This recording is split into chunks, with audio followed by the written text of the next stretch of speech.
दोस्तों मेरा नाम है प्रियंक और आप देख रहे हैं बीइंग साइंटिस्ट चैनल में आपका स्वागत है। पिछले वीडियो में मैंने आपको ये बताया था कि कौन से वो 7 कारण हैं जिसकी वजह से खर्राटे आते हैं, लेकिन इस वीडियो में आपको बताने वाला हूँ कुछ होम रेमेडीज, कुछ घर बैठे बैठे आप कुछ ऐसा कर सकते हैं जिससे कि आपके खर्राटे लेने की आदतें बहुत कम हो सकती है या खत्म हो सकती है। तो क्या है वो तरीके, जानते हैं इस वीडियो के थ्रू।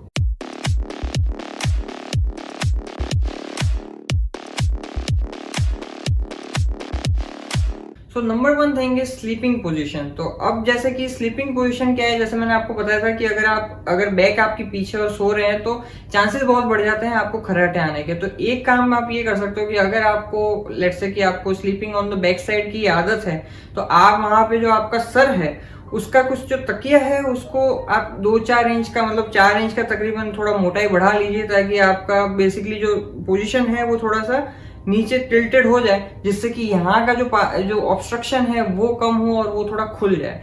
दूसरा आप ये भी कर सकते हैं कि instead of sleeping on the back आप बेसिकली साइड में सोना स्टार्ट कर दीजिए, यानी कि करवट लेके जैसे हम सोते हैं उस तरह से स्टार्ट कर दीजिए और वापस से रात में आपको जब ध्यान न रहे, आप मतलब सीधे ना हो जाए, बैक साइड पे ना आ जाए, उसके लिए आप कुछ काम कर सकते हैं कि पायजामा के जो पीछे वाली पैंट होती है उसके अंदर टेनिस बॉल रख दीजिए, या फिर बेड के अंदर कुछ ऐसा डाल दीजिए कि भाई आप मतलब सीधे ना सो पाए, समहाउ आप हमेशा आड़े ही सोएं। तो एक तरह से स्लीपिंग पोजिशन चेंज करके भी काफी फायदा हो सकता है।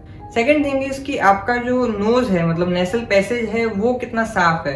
तो उसके लिए जो है आपको मतलब बहुत सारे होम ट्रीटमेंट होते हैं, होम रेमेडीज होती है, जिसके बारे में मैंने पहले डिटेल में वीडियो बनाया है, आप उसे जरूर जाके देखें। और जिससे कि आप अगर होम रेमेडी वो अपनाते हैं, रनिंग नोज की कोई भी अपनाते हैं, तो आपका नाक अगर साफ होता है तो वो एक तरह से काफी ज्यादा मतलब रिलीफ है दूसरे लोग के लिए। आपके लिए तो खैर क्या ही है, आपको तो अंदर सोए हुए हो, लेकिन दूसरे के लिए काफी रिलीफ है अगर आप अपना नाक अच्छे से साफ करके सोते हैं through those methods. Third thing is की वेट लॉस। अब वेट लॉस करने के तो और भी बहुत सारे फायदे हैं, लेकिन इसमें भी फायदा हो सकता है, क्योंकि जब भी आपका वेट ज्यादा होता है तो उसकी वजह से केवल आपके यहीं पे पेट वगैरह सब यही नहीं होता वेट ज्यादा, बल्कि जो टिश्यू होते हैं वहां पे भी वो काफी मोटाई में आ जाता है, फैट वगैरह काफी जमा हो जाता है और उसी की वजह से ऑब्स्ट्रक्शन अगेन क्रिएट हो रहा होता है। तो अगर आप वेट लूज करते हैं, अगर उस तरह के मुहिम में लग जाते हैं, तो आपका पूरा ओवरऑल बॉडी अच्छा होने के साथ साथ तो थ्रोट टिश्यू भी जो है उसी के साथ में आपके वापस थोड़े थिन होंगे, पतले होंगे, जिसकी वजह से थोड़ा हवा आने जाने का स्पेस बनेगा नाक में और उसी की वजह से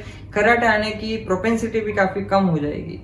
फोर्थ थिंग इज कि आप किसी भी तरह का रात में जाने से पहले अगर आपकी हैबिट है अल्कोहल, मतलब कुछ दारू बाटली वगैरह कुछ इस तरह की आदत है तो वो छोड़ दें। स्मोकिंग जो है अगर वो आदत है तो वो भी क्विट कर दें। और अगर ड्रग अगर आप अननेसेसरी लेते हैं, मतलब अगर डॉक्टर ने रिकमेंड किया है तो आप उससे एक बार डिस्कस कर लें, लेकिन अगर कुछ भी ऐसी ड्रग्स लेते हैं जिससे कि मसल्स रिलैक्स हो जाती है, आपकी बॉडी रिलैक्स हो जाती है, एक तरह से मतलब सिडेटिव टाइप की है, तो वो आप लेना अवॉइड करें रात के टाइम पे खास तौर से। फिफ्थ थिंग इज कि आप एक्सरसाइज करें, और एक्सरसाइज करके आपकी मसल टोन तो अच्छी होगी, ओवरऑल बॉडी स्ट्रक्चर तो अच्छा हो गई, लेकिन इसके साथ साथ में यहाँ पे जो आपके मसल टिश्यू हैं वो भी टोनिंग की वजह से काफी इंप्रूव होंगे।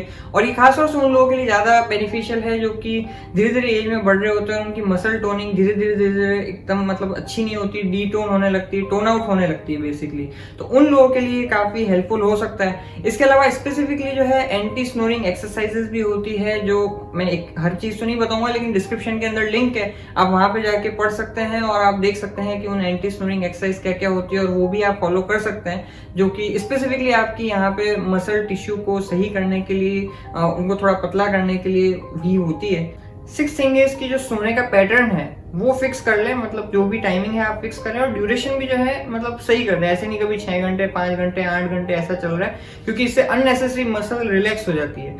तो आप बेसिकली उन जो टाइमिंग है उसका ध्यान रखें कि किस टाइम पे आप सो रहे हैं और कितने जो है वो टाइम ड्यूरेशन के लिए सो रहे हैं। सेवन थिंग इज कि आप जो है अपने आप को हाइड्रेटेड रखें, यानी आप मतलब पानी पीना चाहिए। तो मैंने अपने पिछले वीडियो में बताया कितना पानी पीना चाहिए और कितना ज्यादा हेल्पफुल है। आपकी वैसे भी बॉडी 70% पानी से बनी हुई है, तो अपने आप को वेल हाइड्रेटेड रखना सीखे। ना समझ आए तो अलार्म डाल के रखे। मतलब मुझे याद है एक टाइम पे मैं जब बहुत कम पानी पीता था तो मैं अलार्म डाल के रखता था हर 1-1 2-2 घंटे का, और फिर उसके बाद में उसके हिसाब से पानी पीता था।